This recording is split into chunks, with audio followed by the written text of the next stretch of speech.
Empilhadeiras frontais, laterais, selecionadoras de pedidos e outras. Você costumava vê-las apenas em fábricas e depósitos. Agora, com mais de 1 milhão delas em operação, elas estão em todo lugar. O segundo termo importante é centro de gravidade. Tente visualizar isto como um único ponto ao redor do qual um objeto está equilibrado em todas as direções. O centro de gravidade de uma pilha de tijolos de 0,371 metros quadrados seria exatamente no meio desta pilha.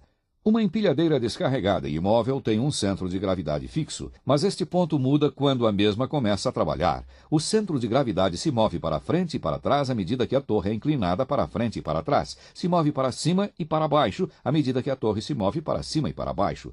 O centro de gravidade da empilhadeira muda mais uma vez quando uma carga é adicionada a ela. A empilhadeira mais a carga agora tem o que chamamos de centro de gravidade combinado. Imagine-o como um único ponto de força máxima voltada para baixo, que se move para frente e para trás, para cima e para baixo, à medida que a empilhadeira trabalha. O último termo a lembrar é o triângulo de estabilidade. A partir de cada extremidade do eixo frontal, trace uma linha até o meio do eixo de direção. Este triângulo, que tem como base o eixo dianteiro de direção, é chamado de triângulo de estabilidade. Se o centro de gravidade combinado, aquele único ponto de grande força voltada para baixo, permanecer dentro do triângulo de estabilidade, a empilhadeira se manterá estável. Mas se o centro de gravidade combinado se mover para fora desse triângulo, a mesma se torna instável e pode tombar.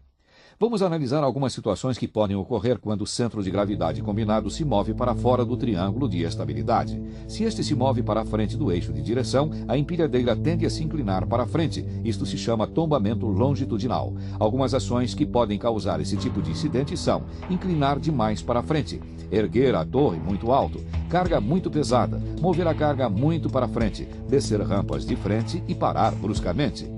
Se o centro de gravidade combinado se mover para fora do triângulo de estabilidade em qualquer outra direção, a empilhadeira tenderá a tombar para o lado, o que chamamos de tombamento lateral.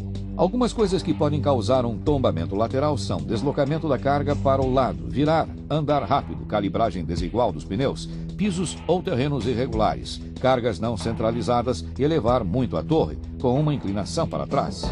O último conceito que todo operador deve entender é o que se chama de centro de carga. A distância a partir da face anterior dos garfos ou a partir da face anterior de um acessório até o centro da carga é chamado de centro de carga. A maioria das empilhadeiras tem garfos de 125 centímetros de comprimento e são especificadas a um centro de carga de 50 centímetros. Quando você carrega a carga mais à frente do centro de carga, você reduz a capacidade da empilhadeira, geralmente em quase 75 kg para cada 2,5 cm que você se afasta do centro de carga. Acessórios tais como extensões para garfos também mudam o centro de carga. Verifique a placa de identificação para obter informações a respeito da capacidade. Você as encontrará listadas em termos de carga e centro de carga a uma determinada altura de elevação.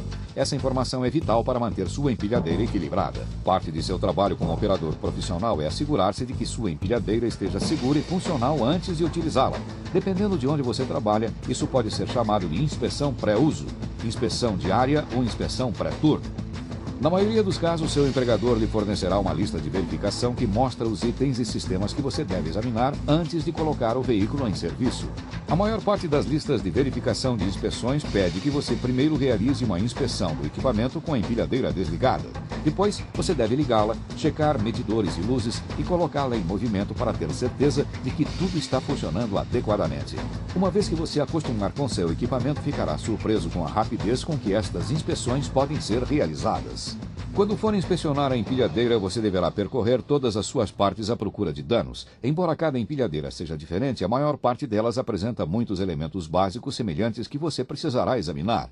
Vamos ver alguns deles. A torre é uma estrutura perpendicular com um conjunto de trilhos que seguram roletes e correntes ou cabos. Os garfos são montados no mecanismo de elevação que os move para cima e para baixo na torre. A torre se inclina para frente e para trás e pode se deslocar de um lado para outro. Inspecione a torre à procura de soldagens quebradas ou trincadas, amassados, suspensões gastas ou faltando. Procure por desgastes, danos ou imperfeições nos trilhos e correntes. Verifique se há ferrugem e qualquer sinal de que eles necessitam de lubrificação.